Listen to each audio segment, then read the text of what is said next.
Hello, I'm Dave Gray, and I'm going to speak to you today about setting realistic expectations for your cybersecurity maturity model certification, CMMC, independent assessment.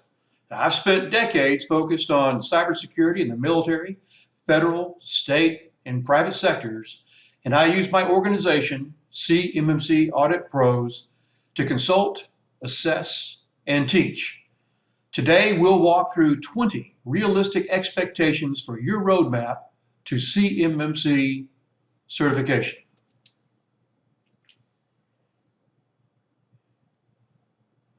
Now, the 20 that we go through start with everything from just simply having acronyms down to number 20.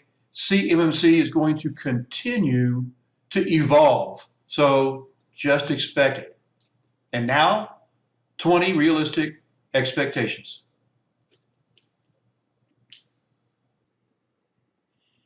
Now, no DoD presentation can ever be complete without lots and lots of acronyms. In fact, DoD, Department of Defense, is itself an acronym. Now, we won't go through every single acronym today on this list, but we will go through quite a few. So let me just highlight some. AB, the accreditation body under the CMMC. They help provide guidance and coordination for the CMMC infrastructure. C3PAO, Certified Third-Party Assessor Organizations. These are the organizations that will conduct the assessments of the defense industrial base vendors.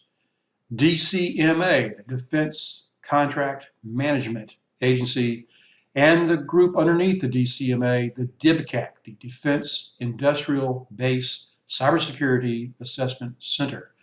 The DIBCAC conducts assessments of the actual C3PAOs to get those organizations up and running so they can conduct their own assessments of DIB vendors. The DoD Federal Acquisition Regulation Supplement, or DFARS. Each of you that has researched contracts under the military are becoming familiar with the DFARS contract types of language and documentation. One of the important items that we can't skip is NIST, N-I-S-T, National Institute of Standards and Technology. And then finally, one that you'll see here in just a moment again, SPURS, the Supplier Performance Risk System.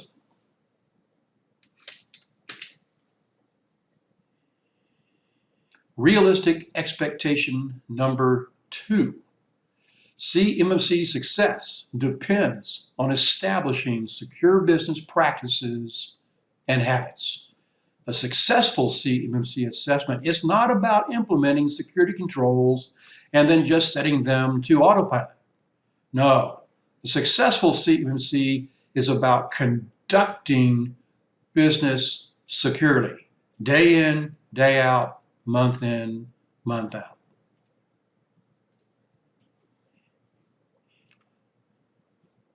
Most people, realistic expectation number 3, most people do not understand completely exactly what FCI and CUI are. FCI, Federal Contract Information. CUI, Controlled Unclassified Information. FCI is information generated by or on behalf of the government under contract and not intended for public release. So as you go research a DoD website looking for contracts, at that point, that information and data is public. But once you download that information and begin to input the specific methods and processes and prices and everything else related to how your organization will make a proposal for that contract, that documentation has now become FCI, Federal Contract Information. CUI, Controlled Unclassified Information. It's information that requires safeguarding and dissemination controls pursuant to various laws and regulations. It will typically come directly from the Department of Defense, where either through them directly or from the prime will be delivered to you and be marked accordingly. Now, in some cases, you will generate derivative CUI based on that initial CUI. As an example, if you have a manufacturing plant and you're creating new schematics for sub-assemblies of existing items being created on behalf of the government, if the original item was CUI, the derivative items are CUI also.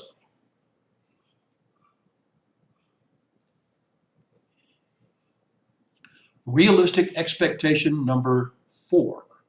CMMC is important, but DFARS is urgent. Now, why do I say that?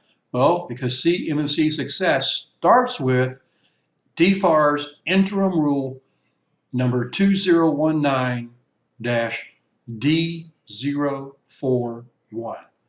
What 2019-D041 mandates is that the defense industrial base, the DIB, vendors will self-score themselves using the NIST DoD assessment methodology. That score will then be input into a DoD system known as the Supplier Performance Risk System, or SPRS. Now, we're already past the deadline. The deadline was November 30th of 2020. So any attempts to get new contracts will be literally discarded if the contracting officer at DoD cannot locate a SPRS entry for that particular vendor. This addresses not only new contracts, but addresses contract extensions or option years to existing contracts. So getting that score in is incredibly important. Otherwise, you're essentially out of business, effective immediately. Realistic expectation number 5. The NIST 800-171A security controls have an additional 320 assessment objectives. So in addition to the 110 baseline security controls, there are assessment objectives for each of those original baseline controls, again totaling 320. Now, when the DIB vendors conduct a self-assessment using that NIST DoD assessment methodology, they must assess themselves at the assessment objective level. Any assessment objective that is not met cancels the ability to take credit for that upper level controls. Audits conducted by the DCM DIBCAC will address all assessment objectives.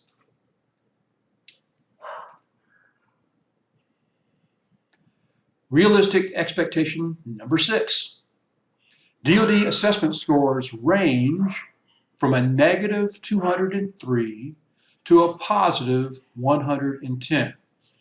So the DoD assessment methodology scores each assessment objective as either implemented, not implemented, or not applicable.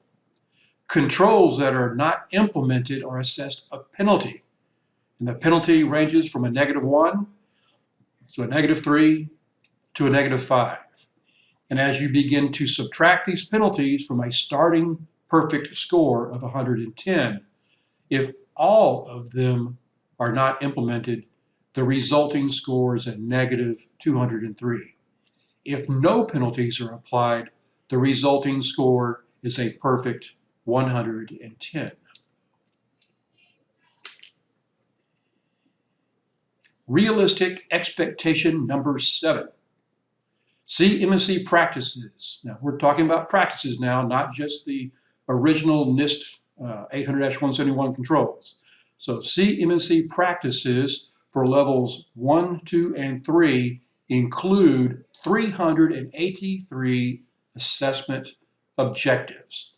So they include all those original objectives that were under the original 110, and then there are additional 20 Delta controls, which themselves have additional assessment objectives. And just as we did under the NIST 800-171A, we evaluate starting at the assessment objective level.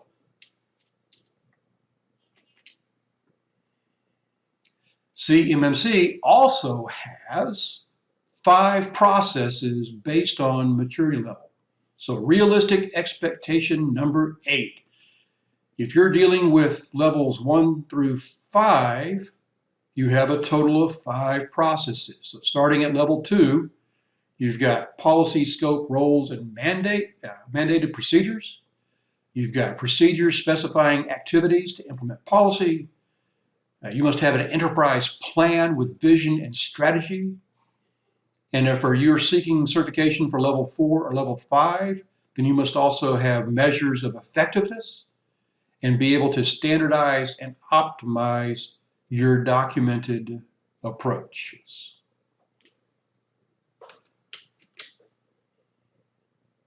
Realistic expectation number 9. CMMC maturity level 2 and maturity level 3 processes total 323 assessment objectives. So for every ML2, you've got 7 processes at ML2.999. You also, at ML2.998, have 3 objectives. And then at level 3, at 997, you've got 9 objectives. Those objectives apply to the 17 domains, and they again total 323. Realistic expectation number 10. CMMC is cumulative. So CMMC is based on meeting cumulative security practice or maturity practices. Those practices are assessed as met, not met, or not applicable. Organizations achieve certification at the highest level for which they've accomplished 100% of that level's practices and lower level practices. So as an example, an organization seeking level 3 certification, if they miss even a single level 2 practice, then the highest certification they'll be able to achieve is level 1.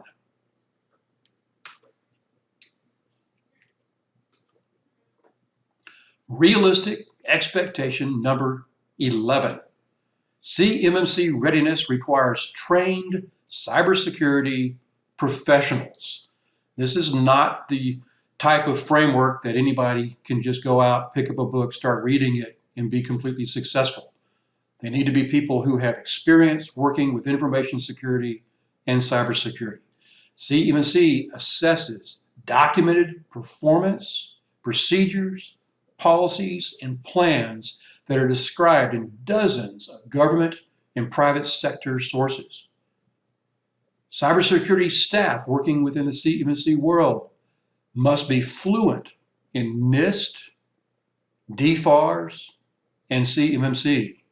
They must be able to interpret and apply acceptable security controls, and they must be competent to understand the assessor's perspective.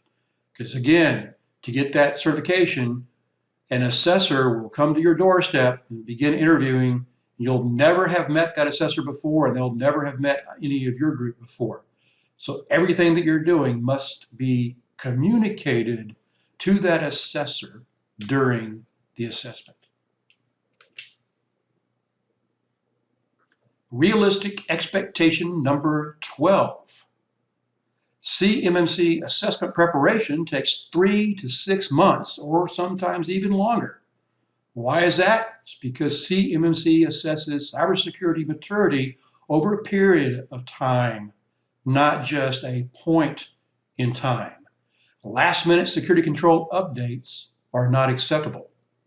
Right? So the organization seeking certification must demonstrate historical evidence that CMMC practices are performed on a regular and recurring and periodic basis. Now, performance frequency varies based on what particular security practice you're looking at that point. So as an example, a policy review may be perfectly appropriate to be conducted annually, whereas vulnerability scanning of your computer systems and servers is likely to be more appropriate to be conducted monthly. Realistic expectation number 13. Just reading the CMMC guidance typically requires months to review properly. There is a mountain of reading and a mountain of study to be done regarding cybersecurity and CMMC, starting with the CMMC framework, which includes multiple appendices that talk about all the different practices and domains. There's an equally extensive amount of documentation under DFARS that must be studied and understood. DFARS 7012, 7019, 7020, and 7021.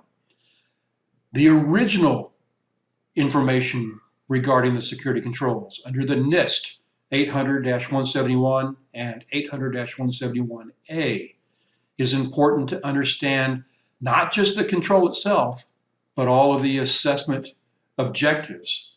Understanding how those objectives are scored using the NIST DoD assessment methodology is the only way you can properly input the SPURS score that we discussed before. In addition to all of these, we have the DoD CMMC Level 3 Assessment Guide, which becomes pretty much the Bible for understanding how to implement those cybersecurity practices and assessments.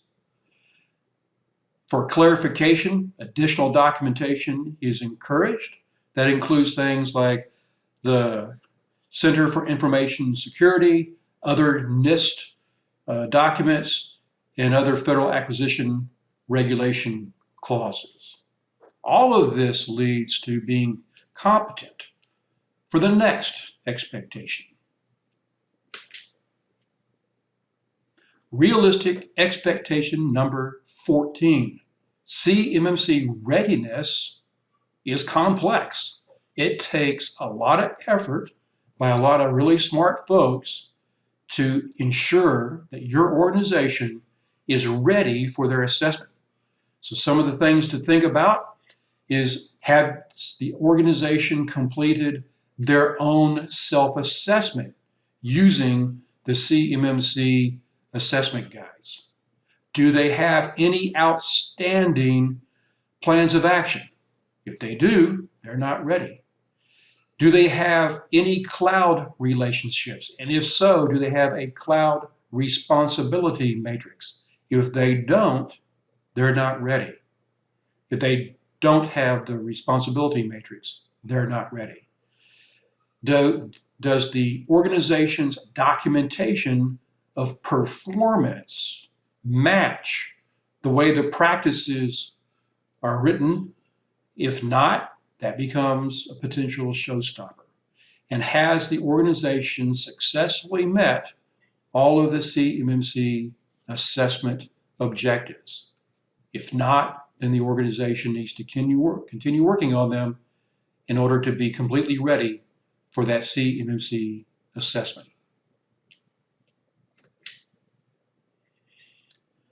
Realistic expectation number 15. CMMC assessments take 2 or more months to complete. They typically start a month before the actual assessment week with a pre-coordination meeting and discussions on scope, what will be included in the assessment. In the weeks directly following, much of the documentation, such as the SSP and the policies and the procedures, will be made available to the assessors so they can begin studying up on the organization to gain context before they begin interviewing. The final week just before the assessment week, an assessment plan will be finalized so that people are scheduled for interviews and any type of meetings or travel or anything else is taken care of. Only then do you conduct the actual assessment, which again may take a full week. After the assessment week, which includes the interviews, we'll have the assessment organization go back to their home location and start writing up reports and findings, if any, and then prepare their assessment recommendation.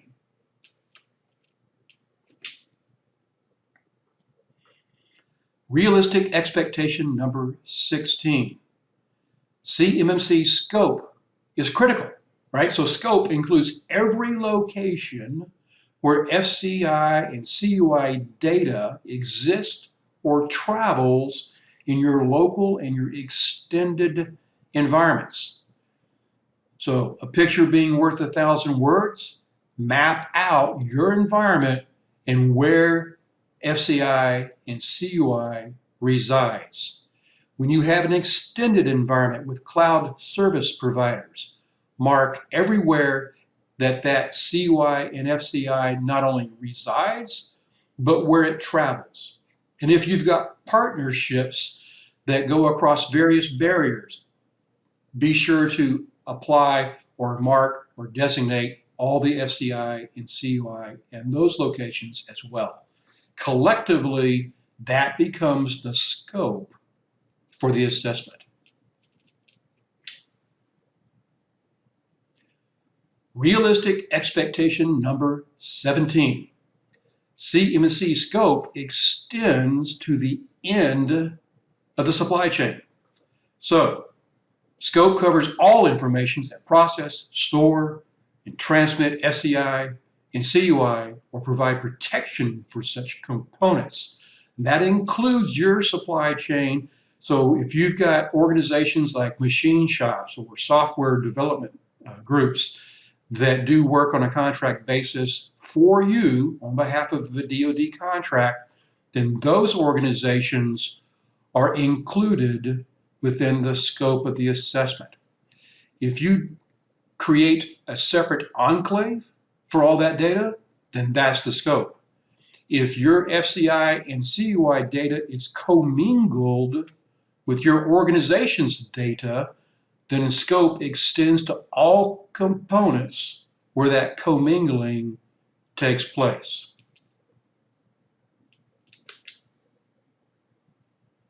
Realistic expectation number 18. Limiting CMMC scope is possible, right? So you can limit assessment scope by limiting access to FCI and CUI.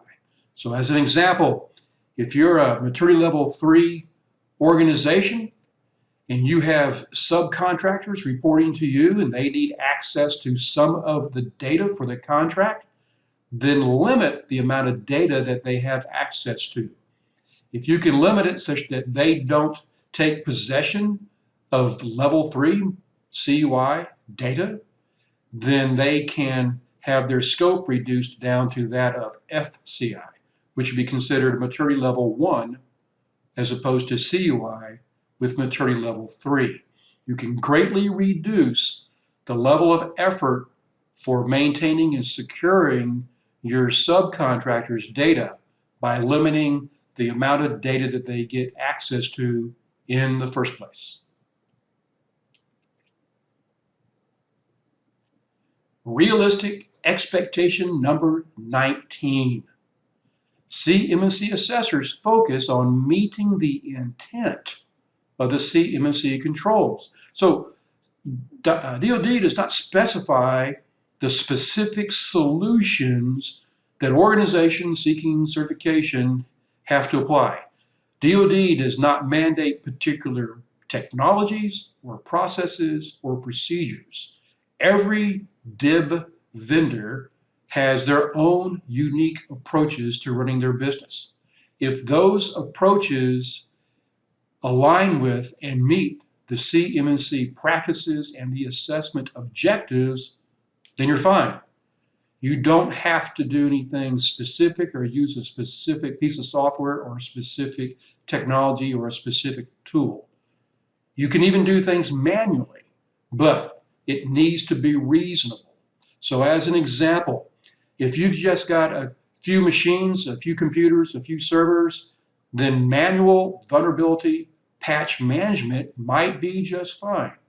If you've got hundreds or thousands of machines, then you'll be hard-pressed to convince the assessor that you're doing an adequate job of patch management unless you have automation implemented. The same goes for reviewing log records on servers and other infrastructure systems. If you've got just a very limited number of those systems, then a manual log review might work just fine. But if you've got hundreds of systems, which equates to hundreds of thousands of log events, then that assessor will likely expect to see some type of automation. The biggest CMMC showstopper is that your performance, procedures, policies, and plans don't align with each other. So if you have a procedure that says you're going to do something and that procedure is required per your policies and plans, then you must have performance, evidence of performance, indicating and displaying that you actually accomplish what you say you're going to accomplish.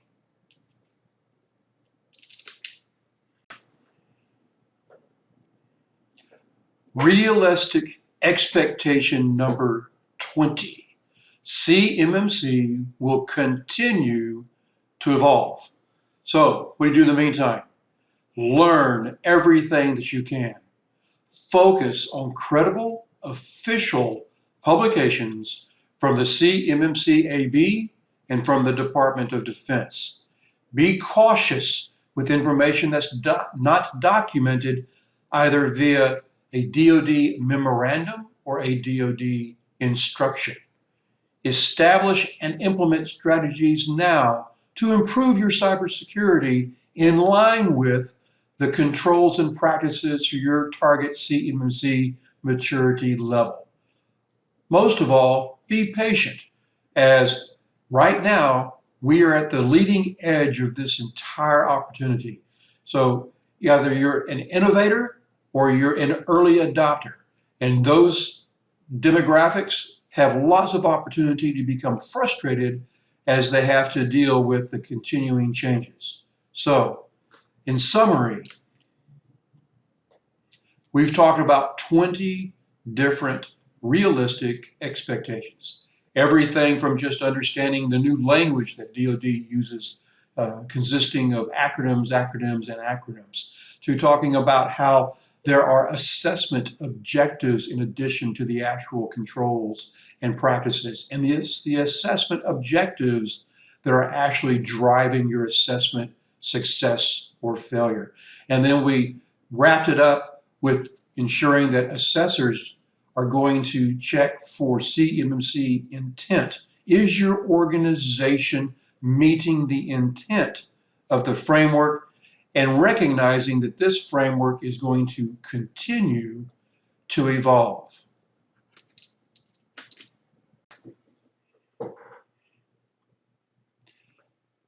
So thanks for listening. This is Dave Gray. I've appreciated the opportunity to spend this time with you, and I look forward to working with you should you need to reach out and have any questions or speak to me for any other reason. Use the information on the screen to contact me. I've got phone numbers, email, LinkedIn, etc., and I'll be more than happy to respond within a day or two. Have a good day.